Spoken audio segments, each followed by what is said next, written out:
Welcome, everyone, to the April installment of the Georgetown Center for Business and Public Policy's Little Nuggets of Tech and Telecom. It's Jen Fritzsche and Carolyn Brandon joining you again to focus on the issues of the day here inside the Beltway that are relevant not just to policy wonks, but also to businesses that intersect with broadband and technology. Jen, how are you?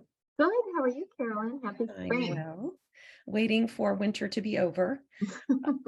We are joined today by two very esteemed economists, and I think we've been remiss in having our boss, Professor Mayo from Georgetown Business School on our program. And he is also joined by Glenn Woroch, who is affiliated with the Georgetown Center and is himself former chief economist at the Federal Communications Commission. So thank you both, John and Glenn, for joining us. Before we go ahead and get started, because this is, we wanted to take our time and we're not going to talk about that many topics, but I'm hopeful that we can actually get into a fair amount of detail. So to kick it off, I was hoping, Glenn, we might start with you. And right now inside the Beltway, and I think in some state capitals, there is a conversation around digital discrimination, which, 10, 15 years ago was really about Amazon and Facebook and others changing the way search results, and not changing the way they would surface, but there were very specific ways in which they were featuring products and services that some would argue were discriminatory in terms of the audience. That concept has now, and I think an example of that was advertising payday loans to young African-American college students. As you can imagine, that was highly insulting. But now the issue has morphed, and it's really, some would say, an argument about quality of service for broadband and how that's being delivered. So the FCC has a proceeding and it was in response to congressional request for the FCC to look into this issue, figure out what's going on, and then to figure out if it is happening, what are the best ways to preclude it from continuing in the future. So with that, Glenn, I was hoping you could share, number one, just for our audience, a sentence or two about your esteemed background. And then if you could walk us through, because I know you have thought about this and have actually analyzed it, and would maybe walk us through your research that has been submitted to the Federal Communications Commission to be considered as they develop some rules and policies around this topic. So Glenn, over to you. Thanks, Carolyn. It's good to be back. Good to see all of you. I realized that the last time I was at a Georgetown Center event was March 1st, 2020, just days before the shutdown of the entire country. We slipped it in just in time, but it's been too long. So my entree into this topic really came from the enabling legislation that you mentioned. In other words, the Infrastructure Act, which we usually think of as funding roads and bridges and traditional infrastructure, but there's a huge chunk, as everybody now probably knows, $65 billion worth that is going to be dedicated to closing the digital divide. I guess we could update Dirksen's quote and say 10 billion here, 10 billion there, and eventually he has some real money. And so it's a very important chapter in telecom history. I was at the commission for a year during the pandemic and never set foot in the commission. And the Infrastructure Act was passed after I had already left. So my involvement was really started when I read for the one-page digital discrimination clause, if you want to call it that, in the Infrastructure Act, section 60506. Mm-hmm. Which, as you said, Carolyn, has tasked the FCC to come up to conduct a rulemaking, which would be designed to prevent and eliminate digital discrimination, where discrimination was lack of equal access to comparable quality service at comparable terms and conditions. Now, in the FCC started with a notice of inquiry followed by a notice of proposed rulemaking. There was a good, more than a hint, but there was some suggestion that there is digital discrimination in access. And I should be clear here. What the FCC is taking as its task is really looking at availability of broadband, not adoption of broadband. So it's on availability. And in fact, it's even finer than that. It's on fixed wireline technologies. So that's just to be clear. So just for our audience, that the focus in both the legislation and, as you said, the FCC in terms of it, implementing what Congress was asking it to do, the focus is on access, not adoption. That's right. That's right. There's a little fuzziness in there. I won't go into it. You should read. It's only one page, and there's lots of ambiguity to play with.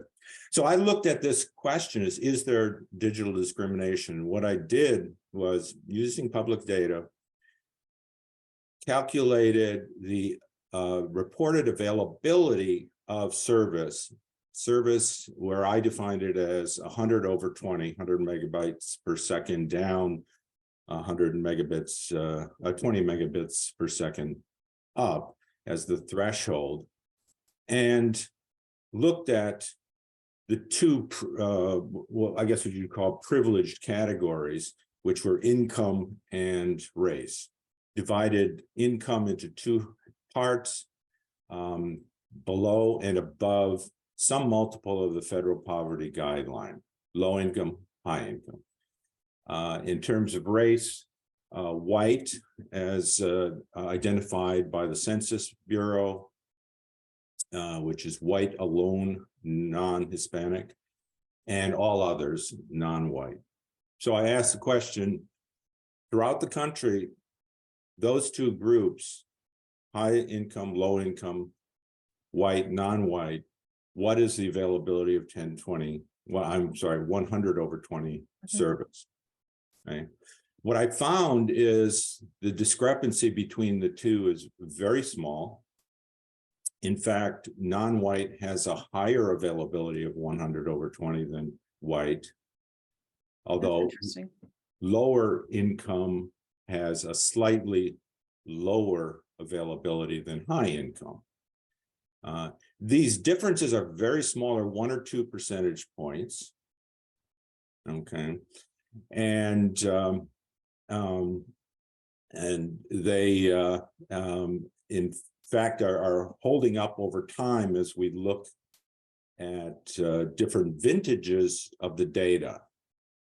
I don't know if we want to get into this, but I use Form 477 data on a deployment. That's where I get the 100 over 20 availability. It's problematic, but I believe it's not. It's still indicative of the overall results. I use ACS, American Community Survey, from the Census Bureau for the demographics. Now, if I didn't differentiate by income and race, we'd find about 91% of the US households have available 100 over 20. That leaves very little room, really, for discriminating against any category. If you were to, it's not just income and race. When you reach 100%, near 100% deployment, there is no possibility of discrimination, because everybody has the service. Now, this is a threshold test. It came out with virtually equal low income, high income, white, non-white. All right, if it was much different, say 90% white had coverage, 60% non-white, we would have a problem. We'd have initial evidence of discrimination and could look further where that is, where that's showing up. But in everything I've done, I found them to be very close. Again, 1 or 2 percentage points on a nationwide basis, and even sometimes closer than that on individual states when I looked at selected a subset of the US. So I mean, certainly one thing that is important is, and John might speak to this as well, is it's important to have very good data. And as I said, Form 477 is flawed. The flaw is this all-in aspect to it. If an ISP has one broadband line with 100/20 speed to a census block, the assumption is every location in that census block has that same service, which is an overstatement. I was able to take a look at data from 2 states which collected their availability or their deployment data on a specific location basis. So it didn't suffer from that overstatement problem of Form 477. And what I confirmed is the overstatement is small, 2, 3, maybe 4% overstatement of availability, and it didn't differ much by low income, high income, white, non-white. So it wasn't biasing the results in addition. So I take your point.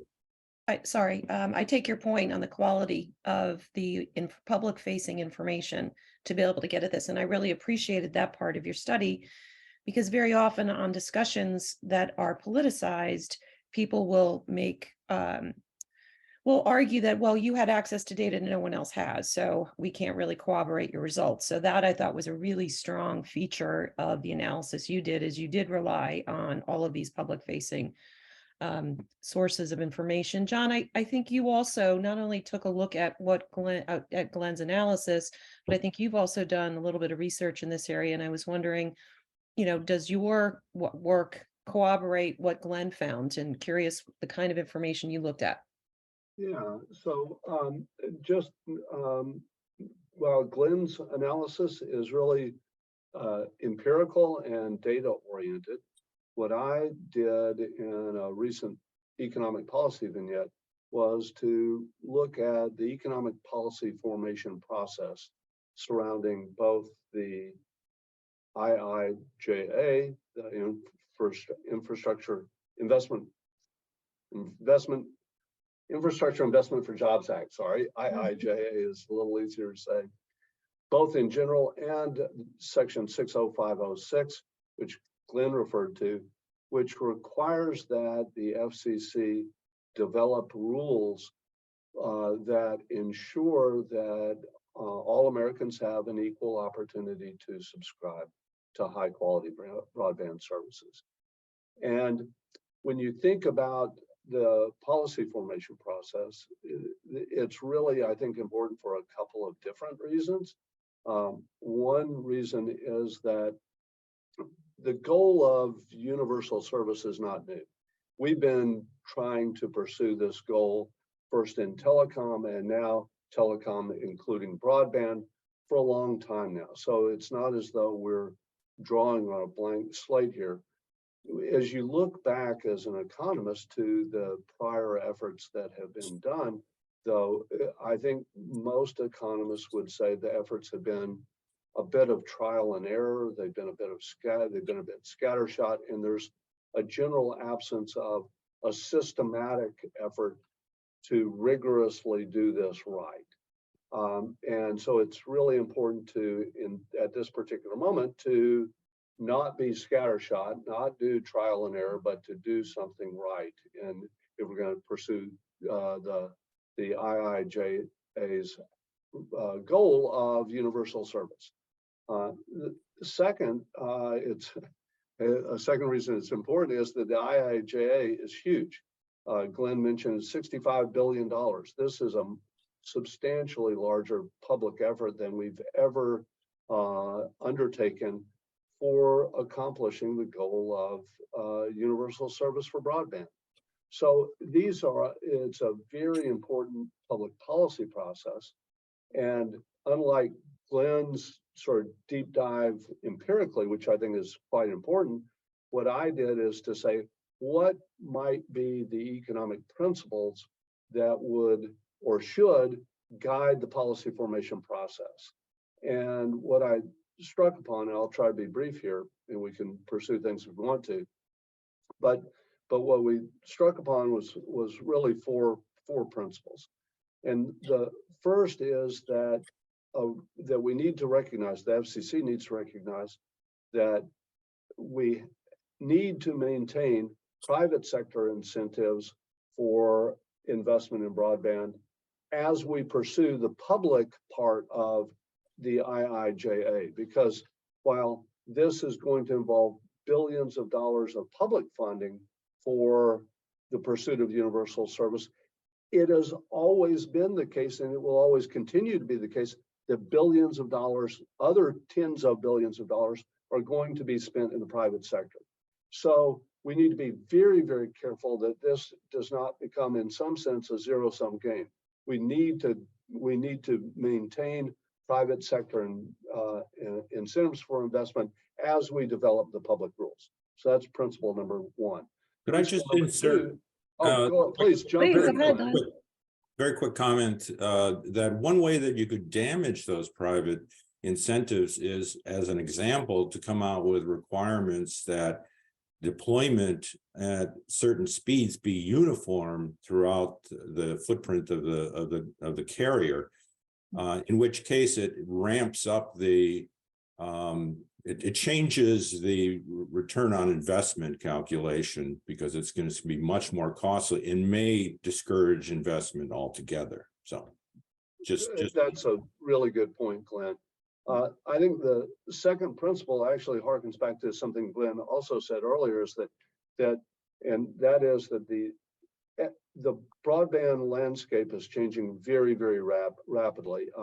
Glenn mentioned the snapshot figure that said today 91% of Americans have access to high-speed broadband.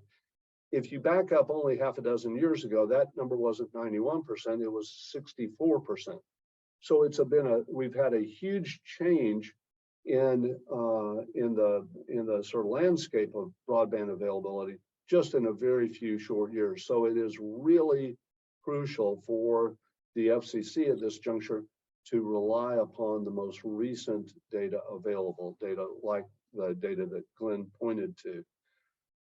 A third principle is that it stems from a recognition by economists and policymakers that universal service is multidimensional. There are really two crucial dimensions to universal service. One is the deployment of facilities, and the second is the adoption of facilities. And the FCC has a charge under, and NTIA has a charge under the IIJA to pursue the deployment aspects of universal service.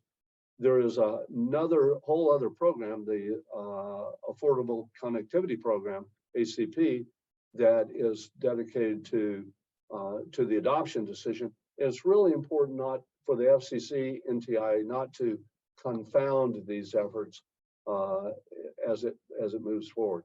And then the final thing I'd say, and final principle I'd point to, is that as the FCC looks at the various narratives that have been offered and are being offered, there's a wide spectrum of positions and narratives. It is really, really important and crucial that the commission at this juncture rely on rigorous economic analysis, systematic economic evidence, empirical evidence, and not simply on narratives that are perhaps ideological in nature or are based upon old tropes of manipulation of deployment to disadvantaged groups. It's really important, as Glenn has done, to rely on the factual analysis. So in many ways, the economic policy vignette that I did, I think, is a complement to the sort of empirical analysis that Glenn did. To your Carolyn, point you're on the welcome. most current information, obviously a lot of focus on the update and improvement of maps that the FCC has been charged with, and which will form the basis for decisions on allocation of funds through the BEAD program, which is, as you said, John, focused on both adoption and access. But to just put a finer point on the adoption piece, I was hoping maybe we could turn to a quick discussion of the Affordable Connectivity Program, ACP. Obviously, as we saw in the trade press, and as Senator Thune and others have communicated in a letter to the FCC, there are lots and lots and lots and lots and lots and lots and lots of funding programs for both adoption and access throughout lots of agencies around the country. And what they're asking for is, could we do an audit and essentially know what it exactly is we're funding, where are we overlapping, where are the things that aren't working? On ACP, obviously very much focused on the adoption piece as opposed to access, and wanted to get your thoughts and reactions to this program, which is, some would say, is about to run out of money probably next year. And so right now inside the Beltway, there's a big discussion about whether or not that program in particular is needed. And has it been effective? Obviously, the output of the program has not yet been measured because people are still signing up to participate in it. But I just wanted, given that both of you have spent lots of time in the coal mines of thinking about universal service funds and all of the attendant and related subsidies, where, kind of what do you guys think of ACP? Is it more or less effective compared to others? Again, I know we're in the middle of the program operating, so hard to get to that actual hard data, but just curious. Some of the trade press is suggesting that it seems to be effective, perhaps more so than some of the other programs, because it's a much more direct relationship to the consumer, more akin to a credit or a voucher system than perhaps the existing USF programs allow for. But curious what you guys think. Any thoughts about the ACP? And if you were holding the gavel on the Hill, Republican or Democrat, do you think it's worthy to be continued to be funded, or do you think it should go on the dust heap of failed programs? So, over to you, Glenn. My thoughts on that is in one sense, it has been a very successful. As of this recently, I think it's somewhere around slightly over 17 million people have signed up, and it's only been around for 15 months. Compare that to Lifeline, which is a very similar program in terms of structure, and I think there's only like 7 million today signed up. Now, Lifeline is $9.25 a month. ACP is $30 a month. 100 for up to 100 for a device, and more liberal eligibility conditions. So that it's somewhat explainable. I had two thoughts in response to your. I can't imagine having a gavel, but as I recall, John's got a gavel on the back of his thing there. I do have a gavel. I think he does. So And a I'll let him cane. do the gaveling. There it is. I have to get one of those things. One thing is that they could be complementary as well. And I've looked into this just a little bit. I want to look into more. And the complementarity is that in terms of, I mean, I think of a program and a high cost type program like RDOF, Rural Digital Opportunity Fund, which is a reverse auction for underserved rural areas. And one part of the equation in terms of deployment is the take up of the service and the demand for it.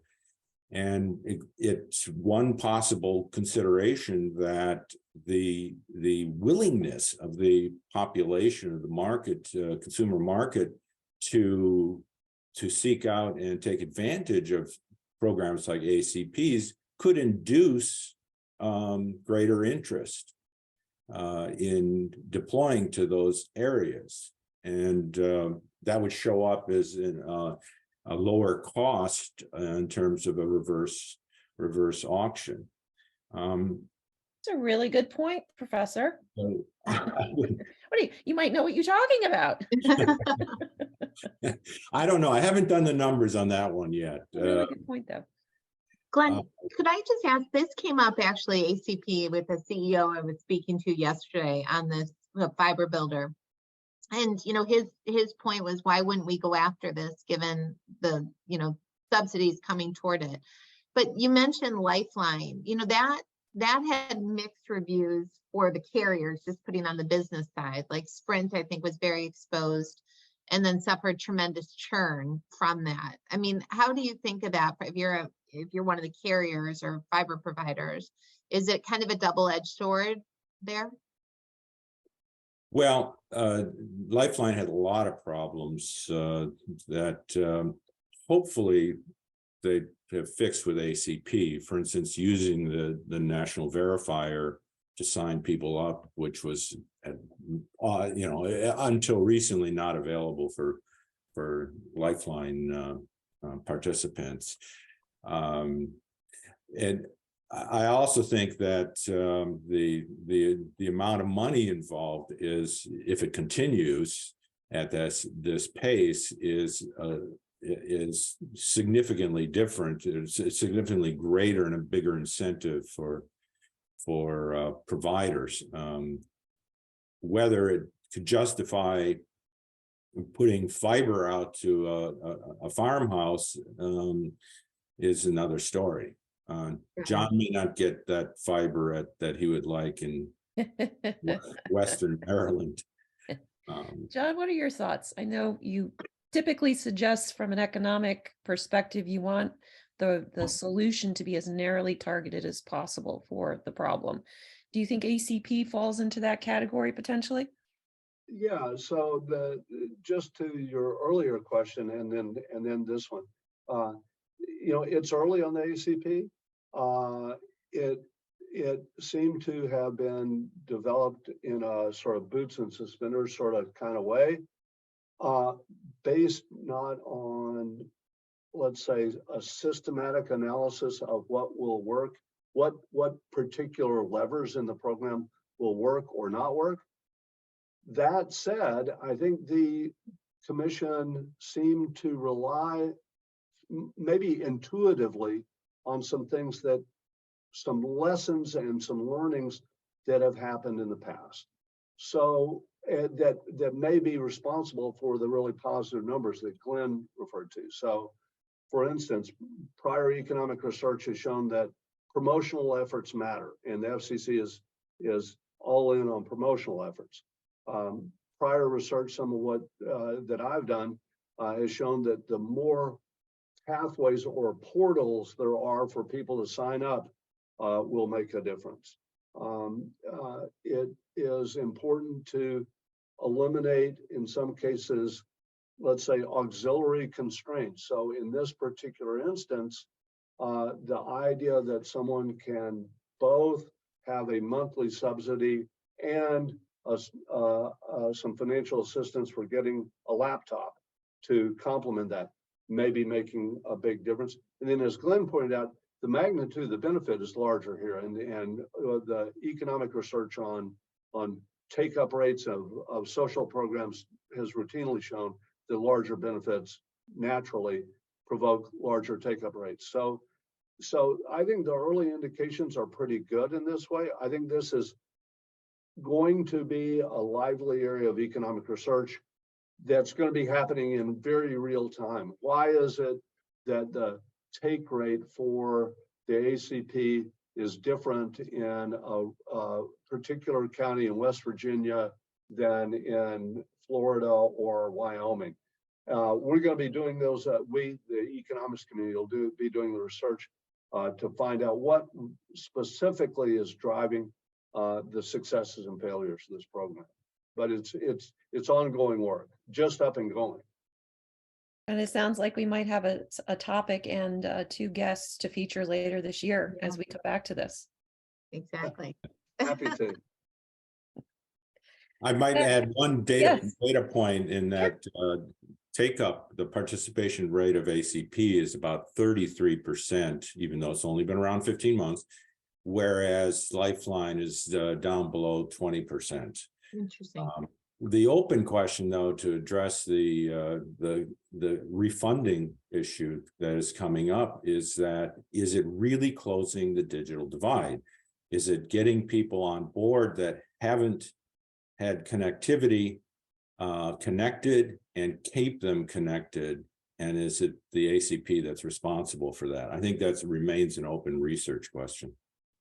I happen to know somebody who is delving into that very question. So hopefully we'll be able to work together on this.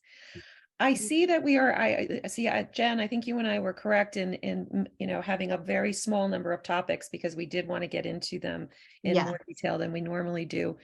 We are at the end of our half hour, which I know, Glenn, it's so much fun. It goes by so quickly, but I wanted to, Jen, kind of over to you for any closing remarks or any thoughts to share with our audience in terms of any key takeaways from today's chat.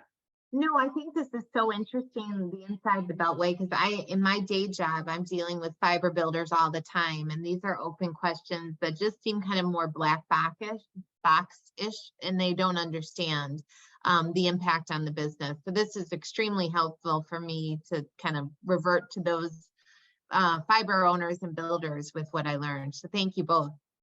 And Glenn, thank you as well for the explication of your research. I still think it's stunning in light of the narratives, John, you were referencing that surround this issue of digital discrimination, not to demean the allegations, but when you actually look at the facts and the analysis, such as you did, Glenn, I don't think most people realize that you have higher access to 100/20 among non-white audiences as compared to white. I mean, that in and of itself to me is an eye opener and certainly not something that's made its way into the narrative inside the Beltway. So thank you again for joining us, for summarizing that and making it understandable for those of us who are not economists. Absolutely. Thank you. Great to be here. All right. Well, we look forward to folks joining us next month. We will let you know about the topic and the date, but we're focusing sort of around the middle of the month, mindful that it is Memorial Day. I'm not sure how we made it to May already, Jen. It's unbelievable. This year is flying.